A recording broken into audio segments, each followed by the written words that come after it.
Hello everybody and welcome back to another video on the channel. Today, as the title suggests, we're going to be going through my All-Australian team to the midway point of the season.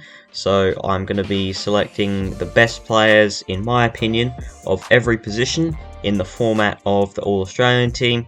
So there'll be the 6 forwards, the 6 defenders, the midfielders, the rucks and the bench. And without further ado, I say we get into the video. We'll be starting things off with the fullback line, so the 2 back pockets and the fullback. My first back pocket I've got as Liam Jones. He has been absolutely marvellous for the Dogs this year. I believe I heard on Channel 7 last Saturday night when the Bulldogs played the Suns, he had only conceded 7 goals on his direct opponent from his 11 games this year, so that's less than a goal a game. He also took 10 intercept marks in that match and is in the top 5 for intercept marks this year.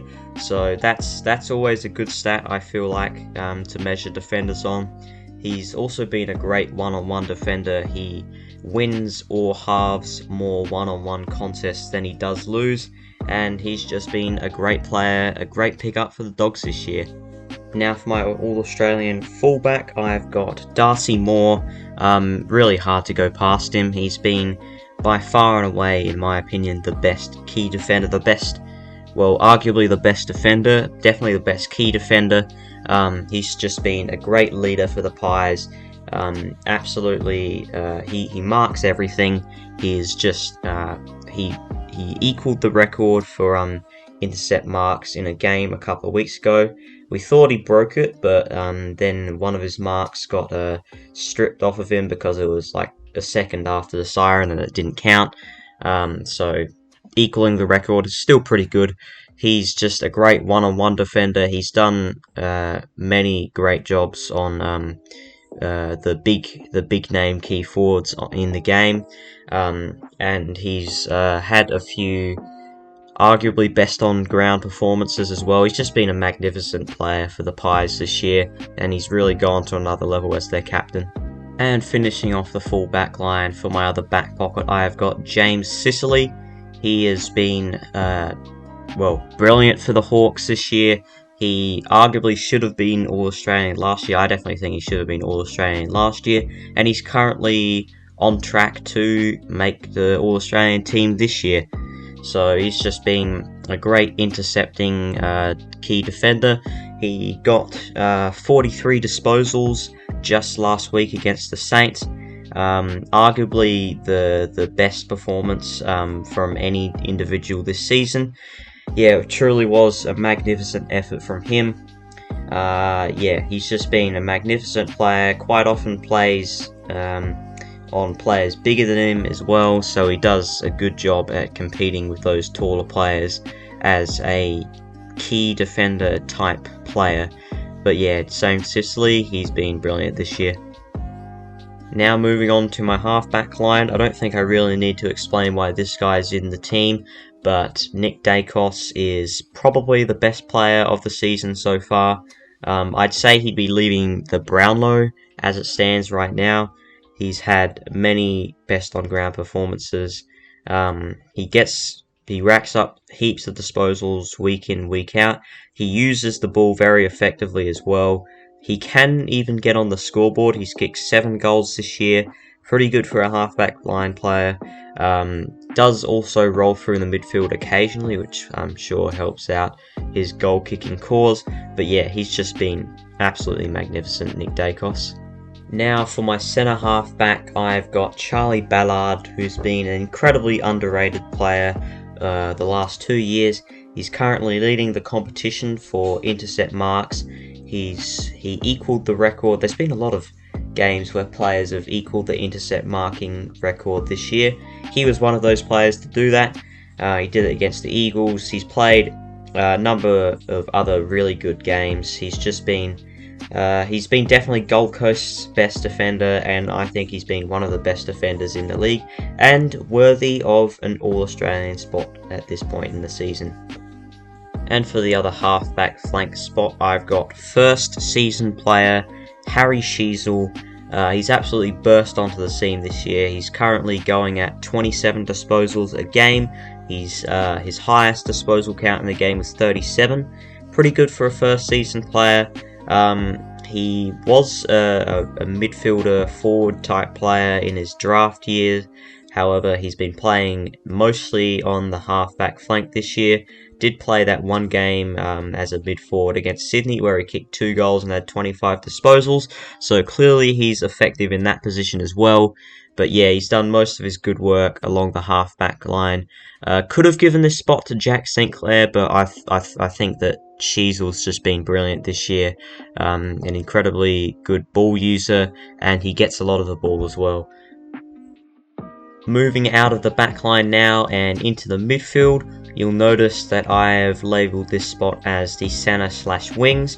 The All-Australian team almost never selects genuine wingmen. However, for this I want to, and as such I'm going to be selecting 2 players who actually play on the wing instead of just putting 2 inside mids on the wing positions. First up, I've got Josh Dacos. I think he's been the best wingman this year. Incredibly effective with the ball in hand. Gets on the scoreboard, kicked a few goals last week. The last couple of years, he's just been a brilliant player. The best wingman, the best genuine wingman in the competition, in my opinion, and I think worthy of an All-Australian spot. I don't think he'll get it at the end of the year in the official team because he's a wingman and the team never selects wingman, but I think he's deserving of a spot for sure. Now for the first inside mid, no surprises here. I've got Marcus Bontempelli. I believe he has been the best player this season. He is just, he's a great inside midfielder, gets the contested ball, wins the hard ball, can go forward and kick a few goals. He's kicked 6 goals this year, which is a little bit down on previous outputs. In 2021, he kicked like 36 goals and around 25 last year. He's playing a bit more of like a really in and under midfielder role this year, and as such that'll sacrifice a few goals on his score sheet. However, I think he is having arguably even more impact on games. He is just he's also a great defensive midfielder now. Look, he was already good in that area, but he's gone to another level this year.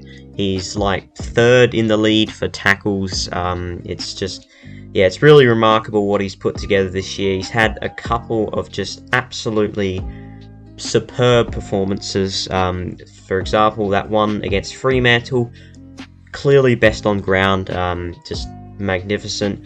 And against GWS, that was another great game. Kicked a goal, 34 or so disposals, had like 14 clearances. Yeah, he's been an absolute clearance beast. He's had 10 or more clearances in a game on numerous occasions this year. And I honestly, I think he's been the best player this season so far. Arguably, you could say Nick Dacos, but I'm going to go with Marcus Bontempelli as my best player, and he's definitely deserving of a spot in the All-Australian team. And on the other wing, I've got Errol Goulden. Maybe a bit biased because I'm a Swans fan, but I think Goulden has been magnificent. Particularly, he had a couple of really good games in there where he had like high 30s disposals, kicked a couple of goals against Fremantle in that game where he had 30 odd disposals as well. So yeah, he's been really outstanding. He's been our best player by far this year, Errol Goulden. At this rate, he's definitely going to win our Best and Fairest award. And if the All-Australian team selected actual wingmen for some reason, I think he would be on one of those wing spots. Moving on to the half forward line now, and in the first forward flank spot, I've got Isaac Rankin. He has been a magnificent recruit for the Crows this year, been one of the most exciting players to watch. Kicked a goal in every game so far.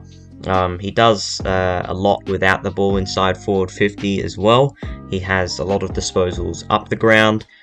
He's had a number of goal assists this year. had about 3 against Brisbane in what was, I think, a best on ground performance. So yeah, he does a lot more than just kick the goals. Everyone knows him for his, well, flashy antics, his brilliant goals from the boundary, but he does do a lot more than that. He's also just able to flip a game on its head, really get the home crowd involved and excite his teammates and get them up and about as well, which really can turn a game. And for that reason, I've got him on the half-forward flank in my All-Australian team. My centre half-forward for this team, I've got Jeremy Cameron. He's been the best key forward all year. He was, in my opinion, the best player for about the first 7 rounds or so.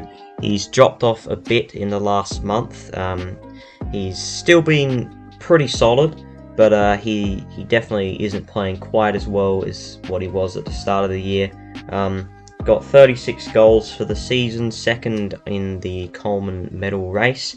But he does a lot more work up the ground than Charlie Curnow, who is ahead of him. He has, on a number of occasions this year, got 20 disposals. He gets a lot of he's involved in a lot of scoring chains. He has a few goal assists to his name. He is one of the hardest players to match up on because he's tall. He's got a very good overhead marking ability, but he's also so lean, so quick, so fast, and so fit. He can run you up and down the field, and he is just been magnificent this year. And he will definitely be in the All-Australian team by the end of the season if he keeps this up. Now on the other half-forward flank, I've got Toby Green. The GWS captain has been by far their best player this season. Well, maybe not by far, but I think he's been their best player this season. He kicks plenty of goals, but he also does a lot of work up the field, gets his hand on a fair amount of the footy. He is one of the most impactful players, I believe, and honestly, he is a top 10 player in the competition, I think. Toby Green has been magnificent this year, and yeah, despite missing a couple of games, I still think he is just been easily one of the best players and probably the best small forward. Moving on to the full forward line now. In the first pocket, Charlie Cameron has been arguably the best small forward in the competition. I'd say number 2 behind Toby Green.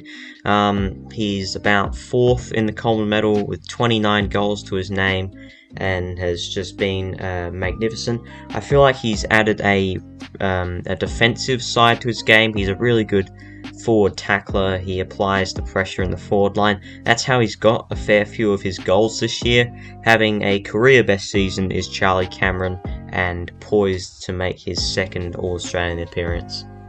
In full forward, I've got the Coleman medal leader Charlie Curnow, 37 goals for the year at an average of 3.4 a game, being easily Carlton's best player this season.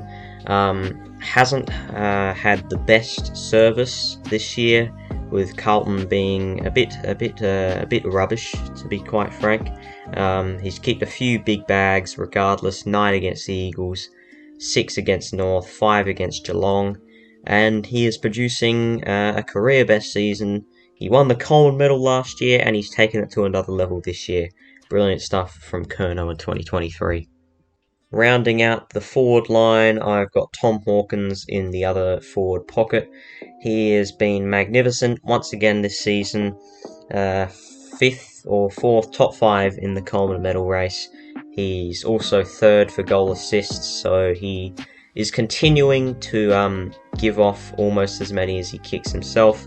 He's been unselfish like that throughout his whole career.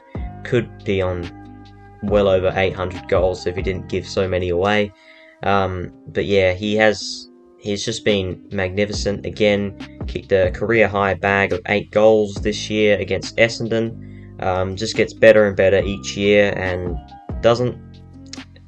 age is just a number for him. It doesn't matter how old he is. If anything, it makes him better. Moving on to the followers, so that is the two other inside mids as well as the ruckman.